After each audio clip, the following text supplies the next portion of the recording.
اور ان کا کارخانے کی طرف سے ایک معمولی رقم معذوری الاؤنس کے طور پر ملنے لگا۔ میری بیوی کو اسلامی تعلیم و تہذیب سے دور کا بھی واسطہ نہ تھا۔ وہ تو صرف آزاد خیال اور تیز مزاج عورت تھی جسے نہ خوف خدا تھا نہ عشق مصطفیٰ صلی اللہ علیہ وسلم۔ وہ کیا جانے کہ اسلام کیا ہے، وہ تو پہلے ہی دین سے جاہل مطلق تھی۔ کچھ اس کی سہیلیوں نے اس کا کان بھر دیے تھے کہ ارے دیکھو، ساس سسر کی خدمت نہ کرنا، بلکہ ساس سسر تو تمہاری خدمت کے لیے ہیں، تم ان سے جو چاہے خدمت لینا۔ میرے دن رات صبح شام عیش و مزے سے گزر رہے تھے، اب سوائے خواہش نفسانی کے نشے کے کچھ بھی یاد نہ تھا۔ لیکن جب میں نے دیکھا کہ میری محبوبہ بیوی میرے بوڑھے ماں باپ کی خدمت سے نفرت اور پرہیز کرتی ہے تو میں اس پر ناراض ہوا۔ لیکن آہستہ آہستہ اس نے مجھ پر جادو کر دیا۔ وہ میرے سامنے میرے بوڑھے ماں باپ کو برا بھلا کہتی اور دھتکارتی، لیکن میرے کان پر جوں تک نہ رینگتی اور مجھے ذرہ بھر بھی احساس اور برا معلوم نہ ہوتا۔ اب وہ میرے والدین پر ہر آئے دن طرح طرح کے الزامات لگانے لگی، لیکن کیا کرتا، میں اب صرف نفس کا بندہ ہو چکا تھا اور روحانی موت مر چکا تھا۔ مجھے اس سے اتنی محبت ہو گئی تھی کہ میں اس کے بغیر نہیں رہ سکتا تھا، حتیٰ کہ زبان تک نہ اس کے سامنے ہلاتا، بس ہر وقت اسی کا کلمہ پڑھتا رہتا، اس کی محبت کے گن گاتے رہتا۔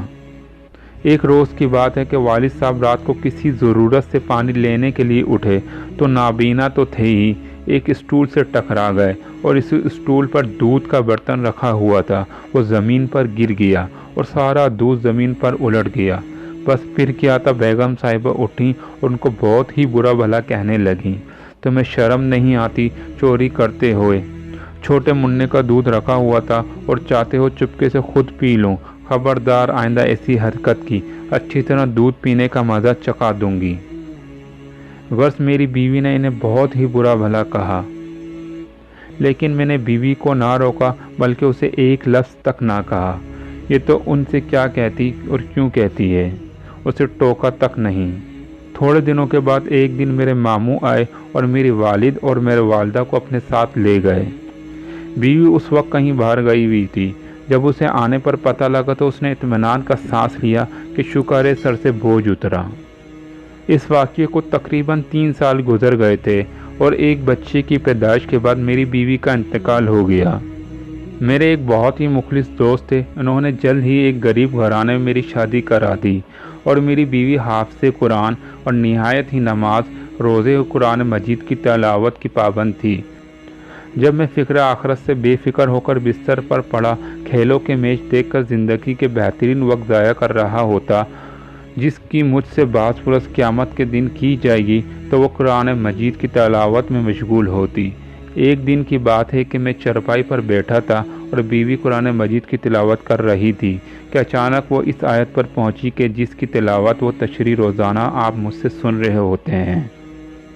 تو میری آنکھوں کے سامنے وہ تمام واقعات آ گئے جو پیچھے گزر چکے تھے، تو میری زبان سے یہ بے ساختہ نکل گیا کہ ہائے میرے ماں باپ، اور میں ہوش میں نہ رہا۔